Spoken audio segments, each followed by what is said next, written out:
welcome back to Gooseberry Homestead. Today I'm gonna share an update with you about my gooseberries, and so right here in front of me is 6 rows of 6. I have all of my gooseberries growing. I decided to go ahead and take them out of the blue container bins that I have over here, and I went ahead and I just put them on the ground because I want them to get acclimated to the weather as it's changing.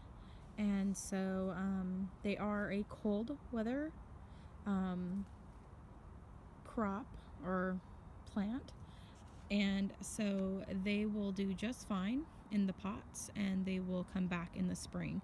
They will also lose all of their leaves this fall. Some of them have already begun to lose their leaves, and so just wanted to share with you guys.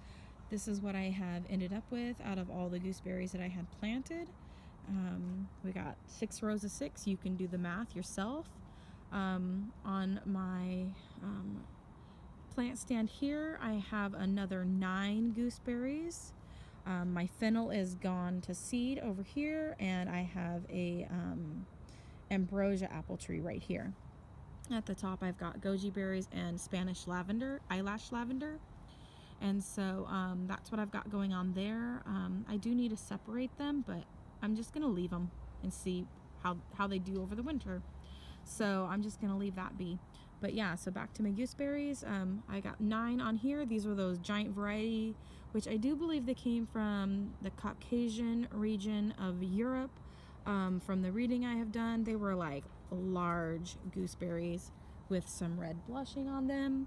And then over here we've got my normal regular, they're kind of like a burgundy color, and actually I call them burgundy sweets because there was no identification on the gooseberry plant at the store in Germany that stated what type of gooseberry they were. All I knew was that they were burgundy in color when ripe, and they were sweet. So I call them burgundy sweets. Now, I'm not sure, okay, what they're mixed with, or if what kind of, they've done so many different crossings within the gooseberries that there's all these different varieties. So I might have to just take one into, say, a nursery where there's somebody who knows all this information maybe, and find out, or just grow them and call them burgundy sweets. I have honestly no clue, since there was no identification with the gooseberry itself. So they're doing great. They're getting acclimated to the weather change. I had them in the bins because it kind of created like a close warm, like a warm effect. So they kind of like grew a little quicker because it kind of created like a little bit of a greenhouse effect, I suppose you could say, and it kind of kept them all together. And that's what I was going for. I was trying to get them so that they would grow taller. So that was the idea behind that. Some of them are small still, but they are getting the woody stems on them.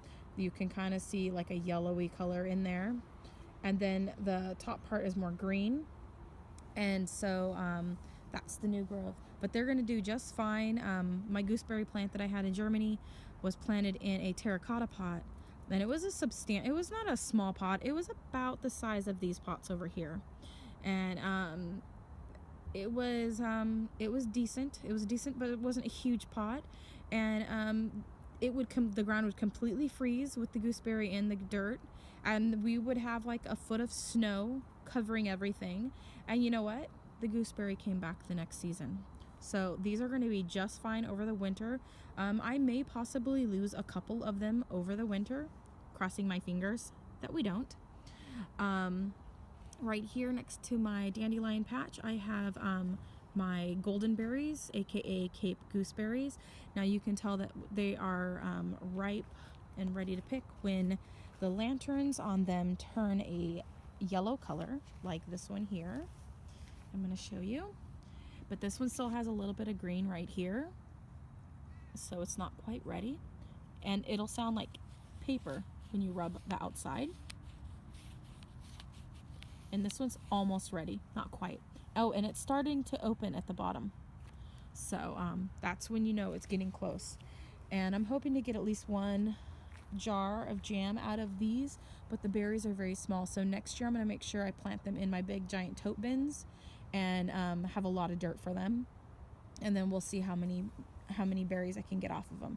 But I definitely want to grow these again next year. I really like them. They're really good.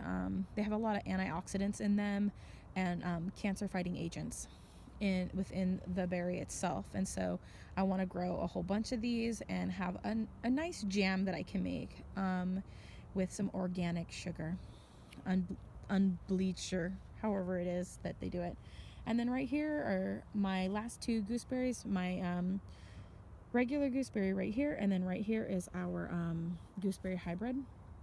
I have scoured the internet. I cannot find this plant anywhere else on the planet. It kind of resembles the leaf structure of, say, a blackberry, and I have them over here, and there's like 5 leaves. You got 1, 2, 3, and then the 2 small ones there, and it's kind of the same with these here. If you look, you can see 1, 2, 3, and then there's these 2 here. So my child's bus alarm just went off and cut my video, so I'll have to splice this in. So anyways, yeah, so this is what we got going on here. It's good, almost 3, I'd probably say about 3 feet tall now, and it's spreading out a lot down here, which means it'll start spreading out up here, and it's getting pretty, it's gonna come out like a good distance from the edge of the planter on either side. And it's just doing it on the 2 sides right now. It's not on the front and back part yet. So yeah, it's getting big, and the leaf structure is pretty much for the most part staying the same. You got the same kind of leaf shapes, and then if you get in here, you have some of the original leaf shapes that had popped up, but it's only closer to that the stem part of the plant, and then it branches out and does all the different shapes on out that direction. But for the most part, it has some of the old and some of the newer leaf structures, and I'm pretty sure this is what we're going to be seeing from here on out with this plant, and it's just going to continue to get bigger and bigger, I am sure. And so I'm not sure how big this plant's going to get, but I'm excited. And it has beautiful red stems on it. It's like a really pretty burgundy red stem going all the way down. Is just an absolutely gorgeous, and it just looks beautiful with the green. I accidentally took some pictures when I was selling some of my apple trees that I grew from seed this year, and this was in the background, and somebody wanted to buy my plant from me, and I was like, no, I'm sorry, it's not for sale. And they really wanted me to see if I would give them a clipping, and I'm sorry, but I'm not going to be doing that at this point. I have not found this plant anywhere on the internet. I cannot find it anywhere. I do believe it is a new hybrid. I don't believe that there's any other plant like this on the planet right now, but I'm not sure, really only God knows, honestly.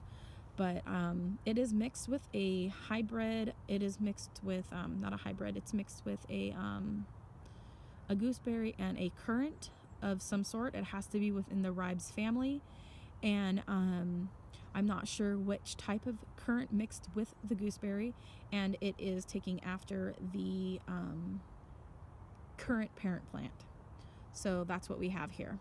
So anyways, I want you guys to have a wonderful day, and thanks so much for watching.